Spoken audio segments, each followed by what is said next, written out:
Ao dia de hoje.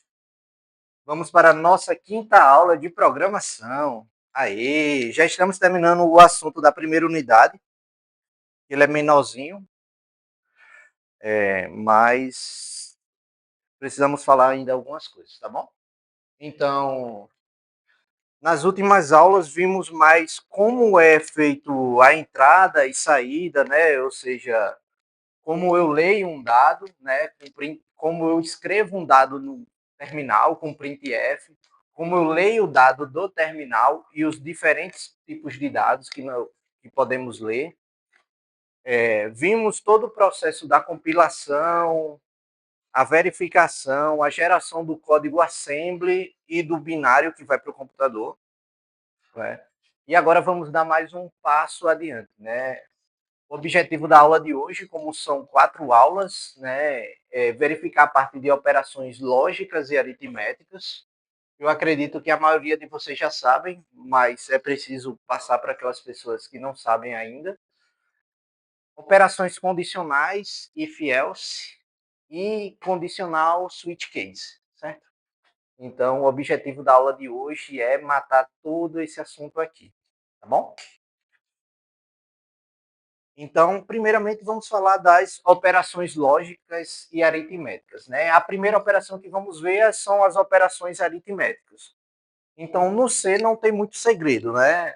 As operações que o C suporta, né? Ela suporta adição, subtração, a multiplicação, divisão e resto da divisão ou módulo. Né? Essa aqui, em especial, ela é bem comum para aplicações que vocês precisam verificar, por exemplo, se um número é par ou ímpar. Né? Como vocês fariam isso para saber se um número é par ou ímpar? Como eu sei que o 2 é par? Dá resto zero. Né? Se eu dividir 3 por 2, qual é o resto? 1. Então, utilizar esse tipo aqui, ele é muito bom para poder fazer esse tipo de aplicação. Né? Então, quando eu utilizo divisão, né, resto da divisão, normalmente eu utilizo para isso. Né? Além disso, né, no C, por mais que suporte essas operações, também é preciso lembrar que você pode utilizar também nas operações o uso de parênteses, né? E funciona exatamente igual à matemática. Então ele primeiro resolve o parêntese, depois as de fora, né? E se eu tiver assim, né? Qual o resultado dessa operação aqui?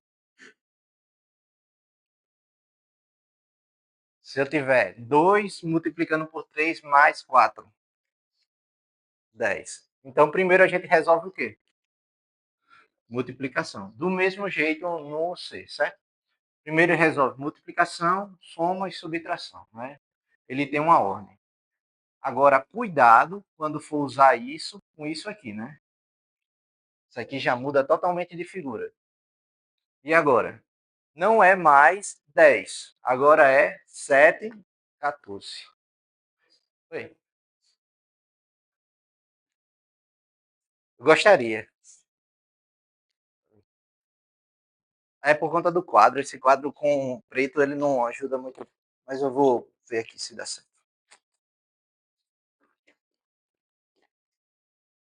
Petição para lápis escuro. Então, a gente vai testando, tá bom?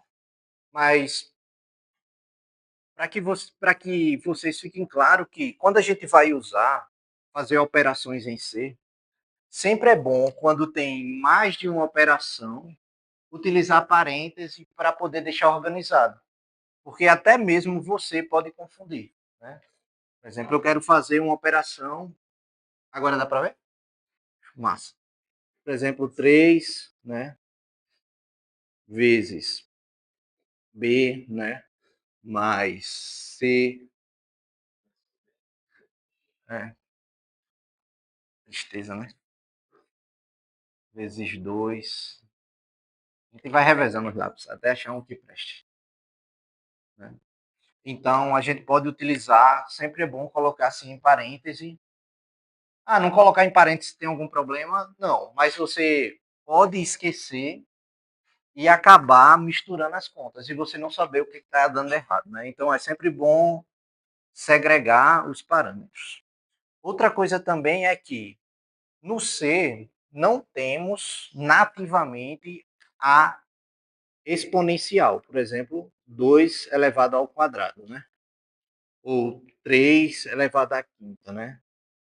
Para isso, é necessário usar a biblioteca math.h, né? Inclui isso aqui. Então, não precisa se preocupar com isso agora, né? Não vamos usar nada da math.h agora. Vamos só usar as operações básicas. Obviamente que, se você precisa implementar uma exponencial sem o math.h, você tem que recorrer à álgebra simples, né? O que é uma exponencial? É quantas vezes aquele número se multiplica, né? Então, se eu tiver 3 ao cubo, significa que é 3 vezes 3 vezes 3, né? Então, não há nenhum perigo com isso, né? Eu recomendo que, quando formos fazer as avaliações, os testes, não sei o quê, só usem o que foi dado, até onde foi dado. Ah, professor, eu sei utilizar math.h. Beleza, quando chegar o momento, você vai utilizar, certo? Mas só usem até onde foi ministrado o conteúdo. Tranquilo? Então, isso aqui é bem simples, bem familiar de vocês, né? Não tem muito segredo.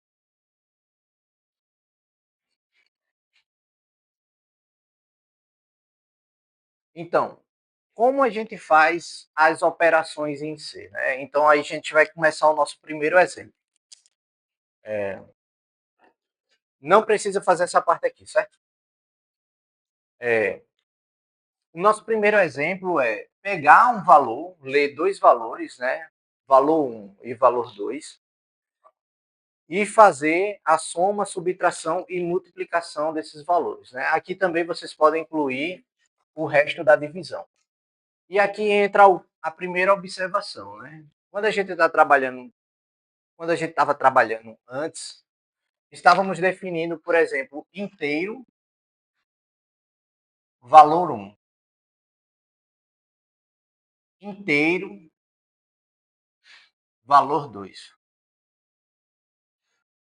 Porém, ao invés de declarar assim, inteiro, valor 1, inteiro, valor 2, você pode também utilizar assim, né? Você pode pegar valor 1, vírgula, valor 2, vírgula, valor 3, vírgula.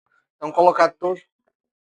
Você pode declarar todos os valores de uma vez, ou todas as variáveis de um mesmo tipo na mesma linha. Porém, cuidado, não abusar de fazer isso aqui. Porque qual é o problema de fazer isso aqui?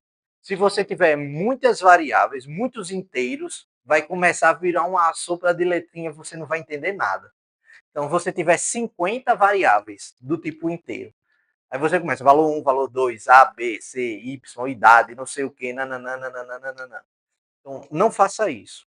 O ideal de fazer isso aqui é separar por domínio. Por exemplo, eu estou fazendo um sistema de cadastro, né? Então lá eu vou ter idade, número da casa, né, que é inteiro. Então eu consigo colocar, por exemplo, cadastro, aqui o comentário, né? Cadastro inteiro, número da casa, idade. Então, por domínio, dentro do cadastro, agora eu tenho outra função, por exemplo, frutas, né? Identificador da fruta, que é um inteiro, número de frutas é outro inteiro. Então, você pode colocar todos juntos, desde que ele pertença ao mesmo domínio. Vocês podem não. É mais elegante e é recomendável que vocês façam assim. Tá errado colocar tudo junto? Não. Mas fica mais legível, né? Lembrando, né? É sempre questão de boas práticas. Segregar a declaração das variáveis com base no domínio com que aquelas variáveis estão inseridas. Então, se é algo relacionado a cadastro, não misturar com algo relacionado a produto, por exemplo. Porque aí você começa a misturar as coisas, né? Porque você não vai pegar um código desse, né? Não vai ser só isso, né? Vai ser isso e mais um batalhão de coisa que vai estar por vir, né? Então, vou pedir para vocês fazerem esse código aqui para a gente ver, tá bom? Vou dar uma pausazinha aqui no vídeo e a gente volta. Dando continuidade aqui, pessoal, isso aqui é bem tranquilo aqui para vocês perceberem, né? Primeiro, algumas coisas que mudaram, né? Dos exemplos que fizemos anteriormente agora a gente está usando mais de uma variável expondo ela na mesma linha, né? Antes a gente estava, por exemplo, pegando só uma variável, por exemplo, a gente fez um cadastro lá, tinha nome, idade, né? Então só tinha nome, hashtag D, ou idade, né? Hashtag D, hashtag não, porcentagem D. Mas aqui não, ó. Eu posso expor mais de uma variável ao mesmo tempo. Por exemplo, eu posso botar porcentagem D, porcentagem D, porcentagem D. Vírgula, primeiro valor é esse, segundo valor é esse, e esse valor aqui é o resultado dessa operação, certo? Outra diferença também é que não precisamos fazer, por exemplo, uma variável chamada soma aqui, que recebe a operação de um mais o outro. Por que a gente não coloca uma variável soma, subtração, multiplicação e divisão aqui? É algum, como eu posso dizer, boa prática? Não. Mas pense assim, essas operações aqui estão sendo usadas para mais alguma coisa no meu código? Não. Então não faz sentido eu declarar uma variável só para receber o resultado dela. Uma vez que eu só estou usando o meu código para exibir o resultado. E o que isso melhora no meu código? Velocidade de processamento, memória, consequentemente, energia. Então, isso acelera seu código, acelera o processo de compilação, porque você não vai precisar estar alocando memória para algo que só vai ter sido usado para ser exposto, né? Obviamente, se eu tivesse aqui embaixo fazendo outras operações que exigisse o resultado da soma, da subtração, multiplicação, divisão e resto da divisão, beleza, valeria a pena declarar a variável. Mas já que não, não vale. Então a regra é essa. Vou usar mais à frente esse resultado? Vou. Declara variável. Não vou usar mais à frente, não declara variável. Tá bom? Então, isso é mais, pode dizer, boa prática, assim, mais um pensamento mais sofisticado em termos de eficiência do próprio código mesmo, certo? Então, beleza. Fizemos até agora operações aritméticas, ou seja, soma, subtração, multiplicação, divisão. Agora precisamos tratar de outras operações, que são as operações lógicas. E nas operações lógicas, só temos dois resultados possíveis: verdadeiro ou falso. Né? Então só tem dois resultados. As operações lógicas, elas são guiadas pelas portas lógicas, né? Vocês já estudaram portas lógicas? Já, né? Tabela verdade também. Mapa de Carnot. Coisa boa. Então, maravilha. Então, no C, né, como vocês já viram isso aqui, então a gente precisa aprender apenas a sintaxe dessas portas lógicas, né? Então, se eu quero fazer uma I, né, uma porta lógica AND, qual o símbolo que eu uso em C? E comercial, né? Que é o equivalente em Python de AND, né? Equivalente em Python de AND. Né? Aqui tem um exemplo, né? Idade igual a 20, tem carteira 1, né? Se idade é maior ou igual que 18 e carteira é igual a 1, pode dirigir. Né? Se não, né, a gente vai ver mais à frente o que é isso, né, não pode dirigir. Mas basicamente só vai ter duas opções, verdadeiro ou falso. Né?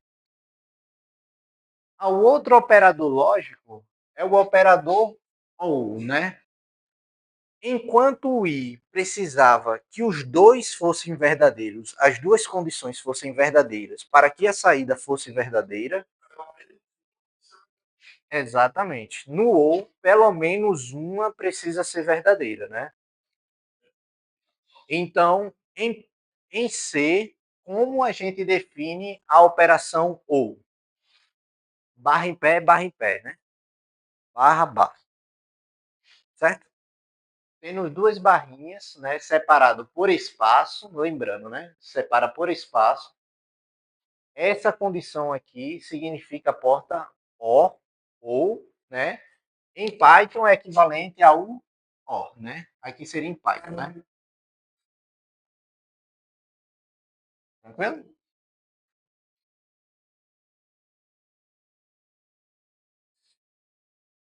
Outra porta lógica é a porta lógica. Outra expressão lógica, ficando doido, é o not, né? Ou o não. O que o não faz? Ele simplesmente inverte o sinal lógico da variável. Por exemplo, se o sinal lógico original é luz ligada igual a zero, né? Quando eu aplico o not, que é utilizando essa barra, essa exclamação, né? No começo da variável, no começo, viu? Né? Depois não, aqui a variável.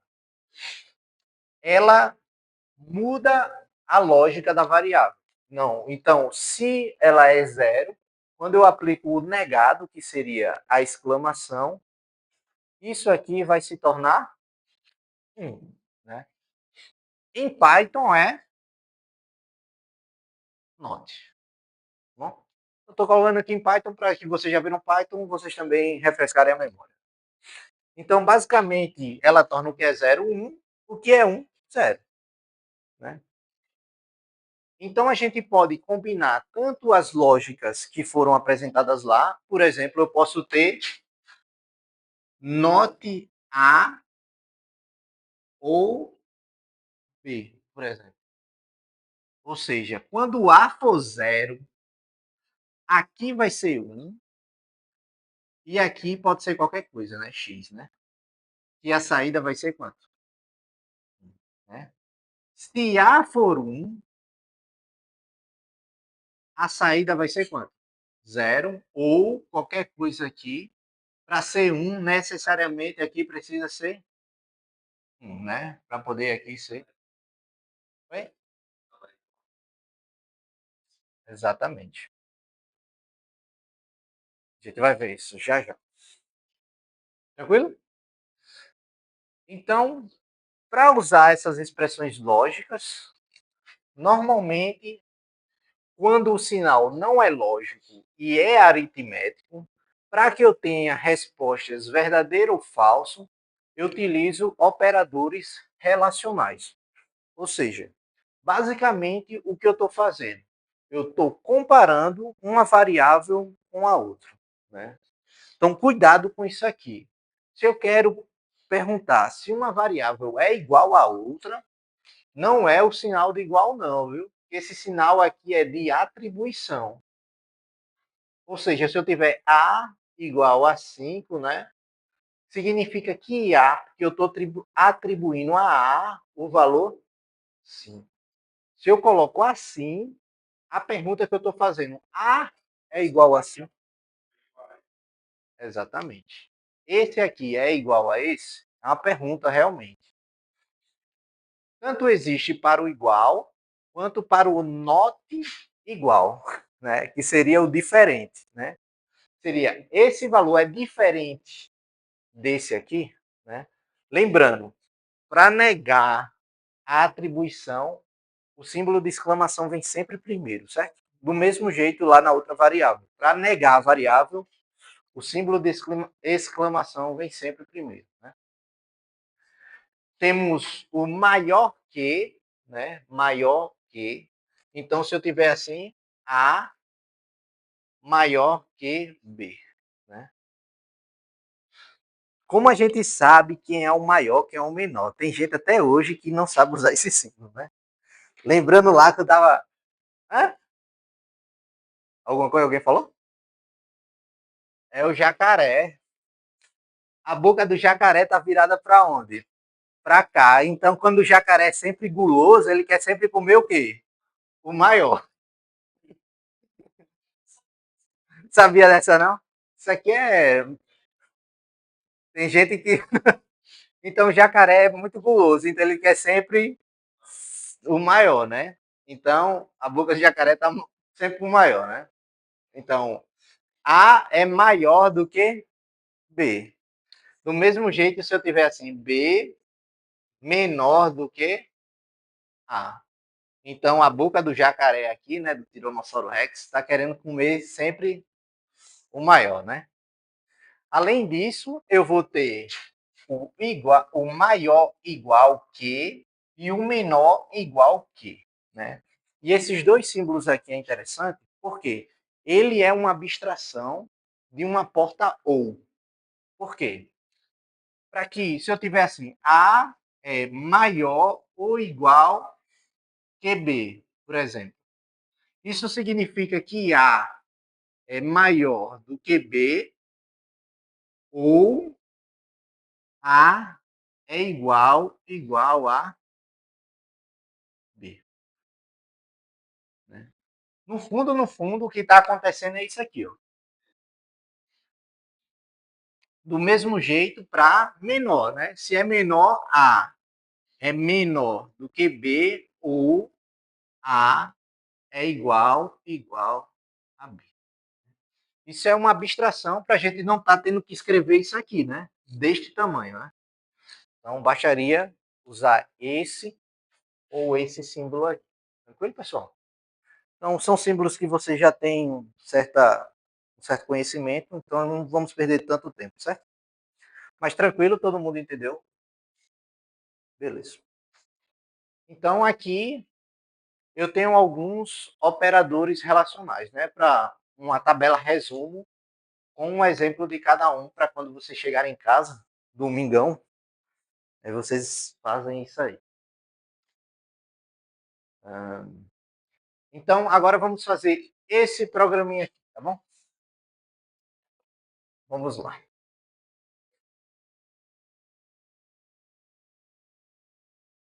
E aqui uma novidade, ó. Dois valores ao mesmo tempo. Certo? O que diz que um valor é separado do outro? Gente, espaço. Tá bom? Esqueçam disso não, né? O código vai lendo, achou um espaço, ele corta, lê, achou espaço, ele corta de novo, tá bom? Então vamos testar isso aqui. Estou trazendo essas, vamos dizer assim, peculiaridade da linguagem nos exemplos para vocês irem praticando. Seria chato dizer, ó, pode ser assim, tem 1 milhão de formas diferentes. Então, vamos parar aqui um pouquinho para o vídeo não ficar louco. Ó, então, todo mundo conseguiu fazer aqui, né? O grande aprendizado disso aqui não foi só a questão das operações, né? Que essas operações são rotineiras, mas utilizar essa função aqui separando, né? Então, normalmente isso aqui é bem útil para algumas aplicações, tá bom? Então, muita gente estava errando questão de esquecer o ponto e vírgula aqui, né? Esqueceu a aspa dupla aqui. Então, usar o terminal é bom porque vocês começam a pegar os erros, certo? E isso é uma grande vantagem. Diferente se você estivesse usando algum IDE que poderia corrigir para vocês, tá bom? Oi?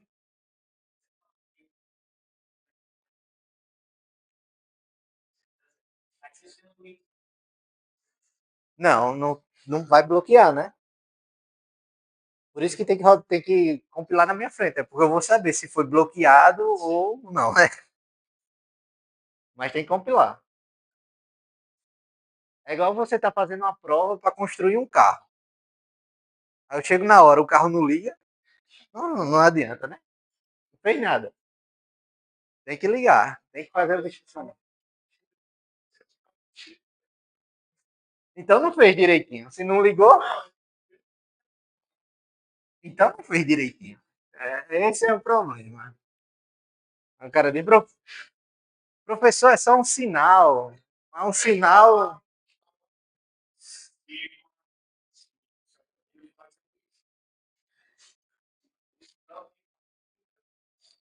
Ah,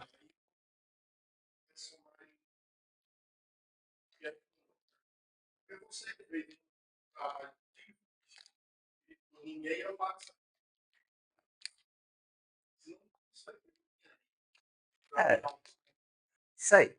Então, pessoal, agora nós falamos até agora de operações aritméticas, operações lógicas. Agora vamos falar um pouco sobre operações bit a bit, certo? Mas para falar de operações bit a bit, é primeiro preciso que vocês saibam converter números decimais em números binários. Vocês lembram como fazer isso? Tem uns que estão ali com a cara feia que não lembra não. Então vamos, aqui é só para dar uma revisão rápida, certo? Então,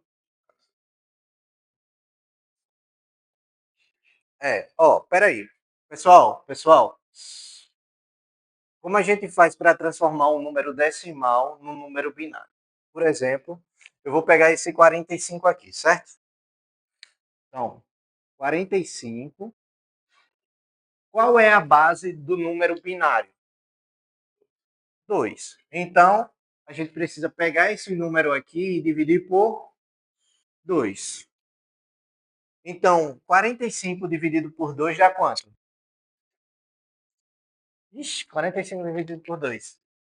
22, né? 44, né? Menos 1 aqui dá 1. 22. Agora precisa ser dividido por 2 novamente, né? Então, por 2, aqui dá 11, né? Aqui 22, né? Aqui dá 0, né? Vou marcando assim para ficar mais fácil aqui para a gente enxergar, tá bom? Agora eu preciso dividir 11 por 2 de novo. Aqui dá 5. Então, 5 vezes 2 dá 10. Sobra 1. De novo para 5 por 2, né? Que dá 2. Aqui, 4. Sobra 0, né? 2 dividido por 2 dá. Oh, desculpa, verdade. Foi mal. Tá, valeu. Então, 2 dividido por 2 dá 1. Aqui dá 2, né? Aqui dá 0. Então, ó, o número que está mais à direita é o bit menos significativo, tá bom? Então, eu vou pegar, ó, daqui para cá, beleza? Deixa eu pegar aqui, botar aqui em vermelho. Ó, aqui deu 1, 44. Então, eu vou ter, ó,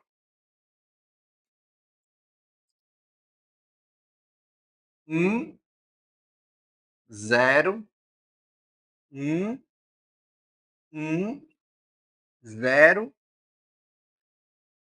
1. Certo? 1, 0, 1, 1, 0, 1.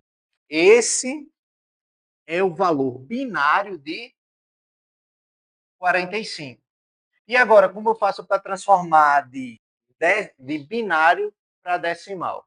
Só lembrar, a gente começa a contar da direita para a esquerda de quem está olhando para o quadro, né? Então, eu vou ter aqui 0, 1, 2, 3, 4, 5, certo? Qual é a base que nós usamos? 2. Então, vai ser 2 elevado a 0, 2 elevado a 1, 2 elevado a 2, 2 elevado a 3, 2 elevado a 4 e 2 elevado a 5. Com isso, nós pegamos apenas os que são 1, tá bom? Então, quem são os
na gravação.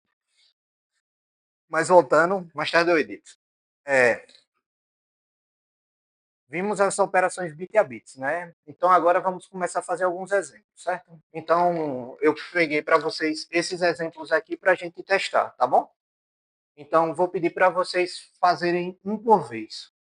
Ou vocês podem fazer tudo num programa só, certo? Tipo, o operador AND, colocar o resultado, aí coloca essa parte aqui de baixo aqui, coloca o resultado, que é basicamente isso aqui, né? Só cuidado que tá vendo que eu estou salvando aqui a variável e ela está do tipo inteira. Por quê? Quando a gente transforma o valor da operação para fazer bit a bit, ele não entende como booleano, certo? O booleano para ele é só 0 e 1.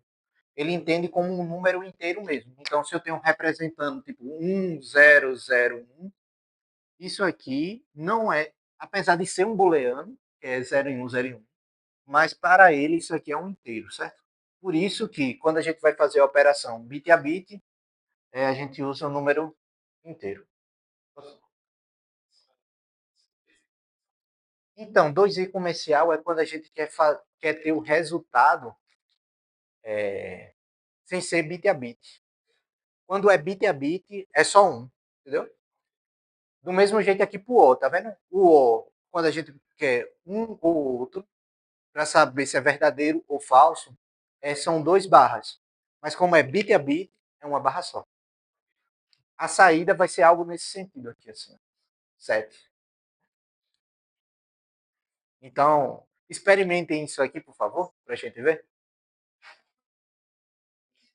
Pode botar no mesmo só. Se quiser, eu coloquei separado aqui, mas se quiser pode colocar tudo no mesmo programa, certo? Um abaixo do outro.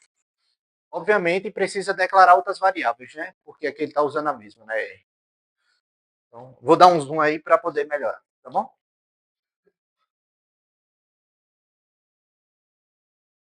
Mas todo mundo está aí com o PDF salvo. Algumas pessoas me perguntaram por que não mostrar os números binários aqui. Por que não mostra? Porque a gente vai precisar fazer uma transformação de tipo. Isso a gente vai aprender um pouco mais à frente, certo?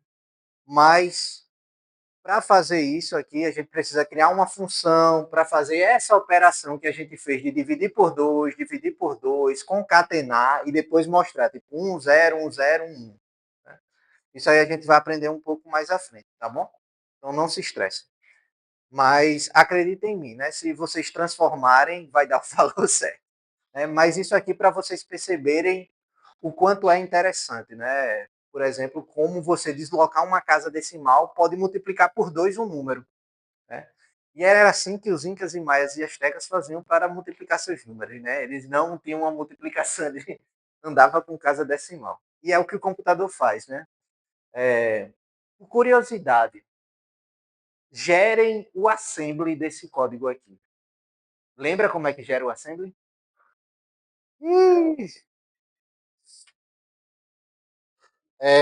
Então, bora lá andar mais um pouquinho aqui na nosso conteúdo, tá bom? Então, agora vamos passar para as estruturas condicionais, certo? As estruturas condicionais, elas são divididas em duas principais. E isso também vocês já conhecem, né? Que é o if, else e o switch, né?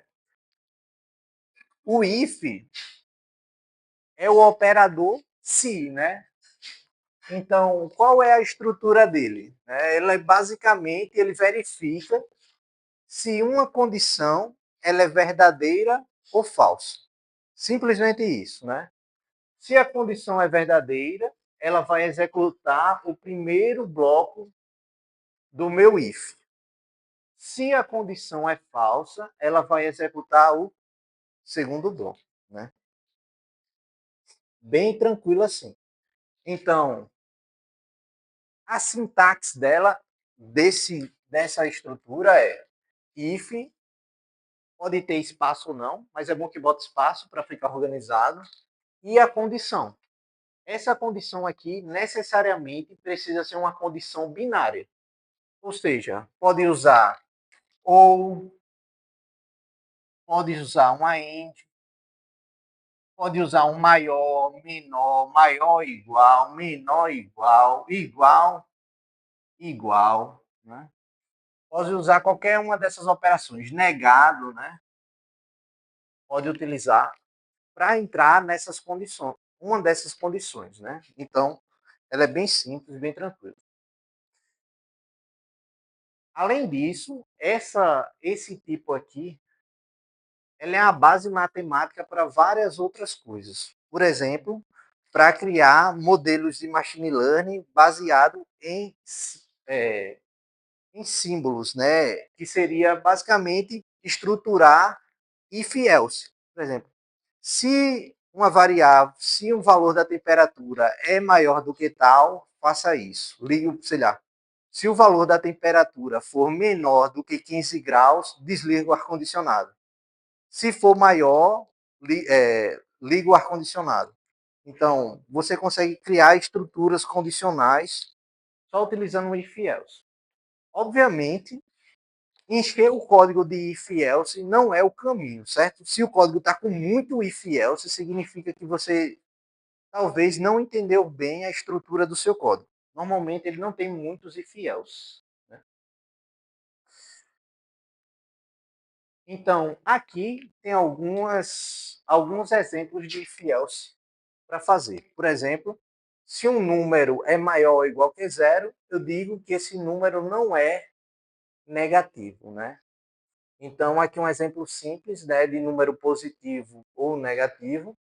E aqui um exemplo de par ou ímpar, né, como eu falei antes. Se o resto da divisão for igual a zero, significa que aquele número é par. Se não, esse número é ímpar, certo?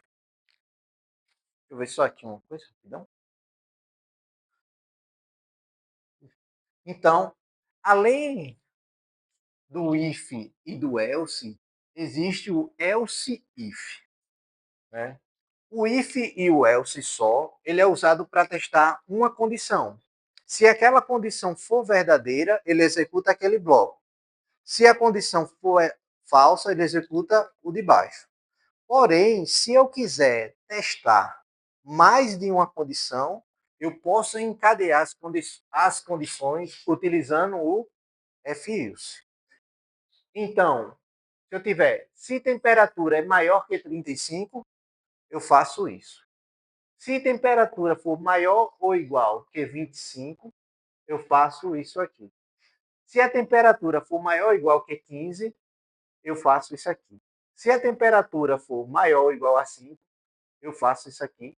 Se nenhuma dessas aqui for atendida, eu faço else.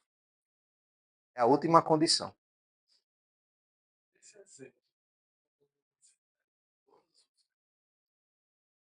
Por quê? Depende.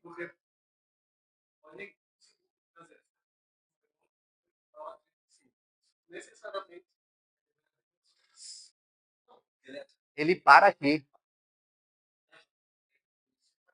Ele sempre vai lendo assim, né? Mas isso é uma excelente pergunta, uma pergunta muito válida.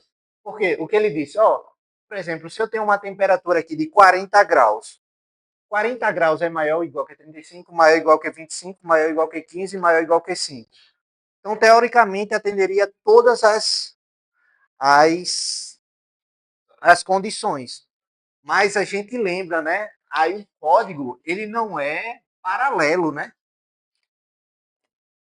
Ele não faz isso aqui, por exemplo, 45, por exemplo, a temperatura. Ele não chega e faz isso aqui, né? Condição 1, condição 2, condição 3, condição 4. Ele não faz isso, né? Ele faz condição 1, foi atendida? Não. Condição 2, foi atendida? Não. Condição 3, foi atendida? Não. Condição 4, foi atendida? Não. Ah, passou por essa, não foi atendida. Passou por essa, foi, morre aqui. Entendeu? Isso aí essa pergunta é muito importante, porque esse tipo de estrutura ela é muito válida para quando você tem uma hierarquia de condições. Por exemplo, se é maior de 18 anos, significa que eu posso dirigir, né? Mas para dirigir eu preciso do quê? Uma carteira. Para tirar uma carteira eu preciso do quê? Autoescola. Então, quando eu tenho uma hierarquia de coisas que eu preciso atender, IFELS é muito bom. IFELS não é bom para quando eu preciso ter opções. Por exemplo, aí vai entrar o switch case. Mas, por exemplo, eu quero construir uma calculadora. Então, quando eu digitar um, eu quero fazer soma. Quando eu digitar 2, eu quero fazer subtração. Quando eu digitar 3, eu quero fazer divisão. Eu posso implementar isso usando o if else? Pode. Nada impede. Ou seja, condição igual a um soma. Condição igual a 2 subtrai. Condição igual a 3 divide. Né? Condição igual a 4 multiplica. Porém, né, não é elegante, certo? Não é elegante, não é prático isso. Então, lembra, a gente não está só fazendo programas funcionais. Estamos fazendo programas funcionais e que eles sejam elegantes e otimizados, né? Então, existe toda uma beleza por trás desse programa, né? Então, a gente vai chegar lá. Mas eu queria que vocês reproduzissem esse programinha aqui, tá bom? Não só gerasse o GCC dele, mas também o ponto S para vocês verem como funciona o if else dentro do assembly, tá bom? Bora lá, rapidão.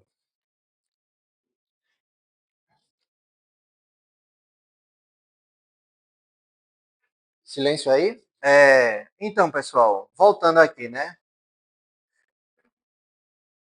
Então, além disso, é possível utilizar no if operações ternárias. O que seria essa operação ternária, declaração ternária? Se ao invés de ter, por exemplo, if alguma coisa, else outra, eu posso fazer um if, else, if, else numa linha só, certo? Eu posso testar três condições numa linha só. E isso é chamado de operações ternárias ou operador ternário, né? Como é que funciona, né? Ao invés de eu ter if, else assim, eu posso ver assim, ó. Condição verdadeira, dois pontos, falsa, né? Eu posso dar o retorno do meu if direto aqui, né? Normalmente, como isso aqui é usado, né? Isso é usado para quando a gente quer testar, por exemplo, se é par ou ímpar, por exemplo. Ao invés de eu colocar if, fazer a operação aqui e dar o retorno par ou ímpar, eu posso simplesmente já colocar aqui e numa linha só conseguir dar esse retorno, né? Então, isso aqui é um jeito elegante. Você sabe quando um programador é mais avançado, quando ele não usa isso aqui. Quando ele mete uma operação ternária. Significa que ele entendeu bem como funciona a sintaxe. É o primeiro indício de um bom programador. Então, eu coloquei aqui alguns exemplos de operações ternárias, né? Por exemplo, eu tenho aqui constante char, resultado, né? Eu estou vendo se esse resultado ele está verificando se a idade é maior do que 18 anos. Se é maior, ele vai verificar esse, já vai dar o print nesse, se não, ele vai verificar isso aqui. Certo? Então, façam só esse exemplo aqui, por favor, para a gente testar, tá bom? Só o primeiro.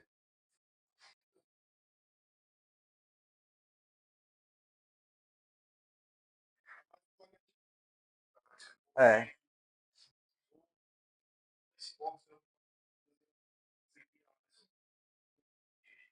é. Enfim. Mas é costume, é hábito, tudo é hábito. Então, tranquilo, pessoal? A última estrutura condicional é a condicional do switch, né, que é chamada switch case. Quando a gente usa a condicional switch case, né, ela é usada como alternativa o quê? Elegante para quando a gente quer fazer seleção. Né? Como eu já dei o exemplo, se eu tenho uma calculadora e quero selecionar cada operação, eu utilizo switch case. Não faço testando if else, if else, if else, if else, não. Posso criar um switch case, né? E necessariamente ele precisa ser acompanhado de um comando chamado break. Para que o break serve?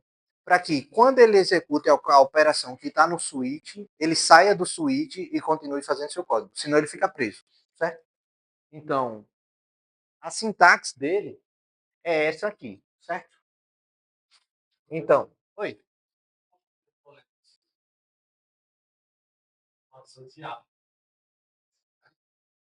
Porque ele força o código, né? Ele força o código. Mas tem que ter. Mas dentro do switch tem que ter, não fora dele, né? Você pode usar o break em outra parte do seu código, mas é perigoso, né? Principalmente quando você não, tipo, não é bom fazer isso dentro do seu código, né? Como funciona o switch case, né?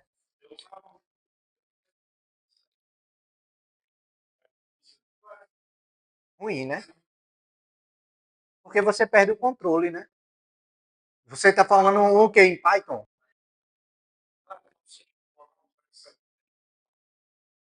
Ah, não, pode não. Aí gera deadlock, né? Que você fica num loop recursivo e não sai nunca, né? Dava break. Mas não é bom isso. O break, ele força uma parada, certo? Então, por exemplo, se você tiver alguma coisa para ser salva na memória, simplesmente pula e vai embora. Pode ser que você perca a informação. Então, como funciona o switch case? Eu tenho uma expressão aqui. Esse valor da minha expressão aqui, ele é testado um a um. É como eu tivesse aqui if valor, if valor, if valor, if valor, onde eu vou testar se esse valor que está aqui é igual a esse, se esse valor aqui é igual a esse, se esse valor aqui é igual a esse, se esse valor aqui não for nenhum desses que estão aqui, ele entra no default e dá um aviso. Normalmente o que se coloca aqui, né? Operação não encontrada, né? Por exemplo. Normalmente isso aqui é usado para fazer seleção. Por exemplo, eu entro no menu para fazer um cadastro. Então, eu já possuo cadastro, digite 1. Preciso fazer um novo cadastro, digite 2. Né? Eu preciso recuperar a senha, digite 3. Né? E a partir daí, eu quero fazer um cadastro novo. Eu entro aqui e aqui vai ter a minha função de cadastro. Eu preciso recuperar a senha. Digito 2. Eu entro aqui e faço a questão de recuperação de senha. Então, é um jeito elegante de ter um catálogo, né? Diferente do if, que também poderia ser usado. Mas não é tão elegante do quanto o switch. Né? É aqui o nosso exemplozinho, mas antes de fazer o exemplo, mostrar a diferença entre as estruturas condicionais, certo? Então, questão de características, né? O tipo de avaliação. Então, o if-else ele é normalmente usado para expressões booleanas de comparação. Então, se você quer comparar, quer verificar, né, ver a diferença, fazer operações lógicas, por exemplo, maior que tal e menor que outro valor. Então, o ideal é utilizar if-else, né? Já o switch case ele funciona apenas com igualdade de valores. Então, isso é a grande diferença entre eles. Né? Então, necessariamente, o valor precisa da expressão ser igual ao valor do caso. Certo? Em termos de tipos de dados, aqui eu consigo um inteiro, real, booleano, string. Já no switch case, ou é inteiro ou é caractere. Ou seja, eu posso ter um menu de operação como sendo 1, 2, 3, ou A, B, C, ou soma, divisão, certo? Já aqui eu consigo fazer qualquer tipo de operação no if else, né? Uso de intervalos, né? Eu posso usar intervalos do tipo maior, menor no if else. Já no switch case eu não consigo testar intervalos. Ou é o valor igual do caso ou não é. É simples assim, certo? E já a legibilidade. Pode ficar confuso se houver muitas condições. Né? Muito limpo. Mito, né? Limpo. Muito limpo e organizado para menus e estados. Então, se na prova tiver um menu e alguém colocar if else, eu vou puxar as orelhas. Brincadeira. Mas a gente já sabe, se é menu, switch. Se a gente precisa testar condições de intervalos, testar e ou end, e ou, né, negado, alguma coisa assim do tipo entre os intervalos, é if else. Tranquilo? Então vamos. Oi.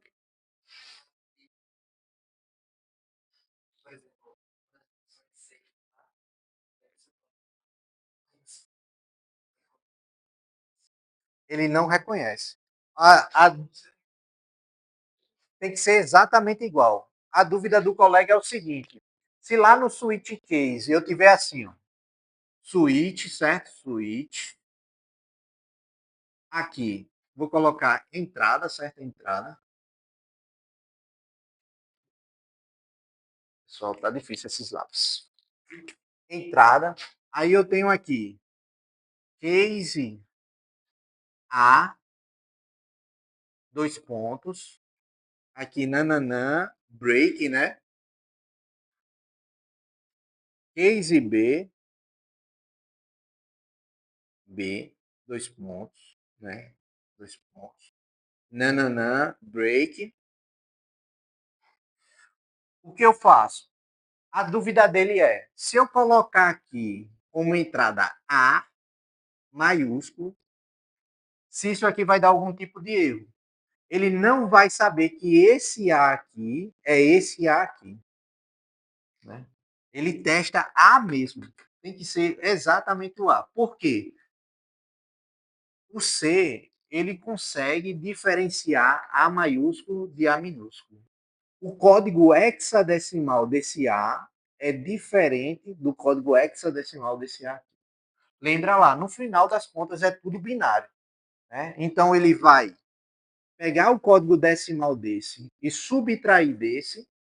Se der zero, significa que eles são o quê? Iguais. Se der diferente de zero, significa que eles são o quê? Diferentes. Né? Não são o mesmo número. Logo, ele não entra nesse. Aí ele vai pular para o próximo. Esse A maiúsculo é igual ao B minúsculo? Não. Até chegar aonde? Default. E aqui você vai colocar entrada, entrada, né? Na verdade, tem que colocar S, né? Vírgula entrada não reconhecida. Tipo, esse valor aqui não é reconhecido no menu. Né? Então, isso aqui é super importante. Beleza? Então, sempre que for tratar de menu, seleção, né, é switch. Eu preciso fazer para executar algo no meu código, tem condições que é maior, menor, que envolve i ou negado e else. Certo? Então, vocês vão pegar aquele códigozinho que vocês fizeram da calculadora, de somar, subtrair, nananã. Agora vocês vão usar isso aqui. Beleza?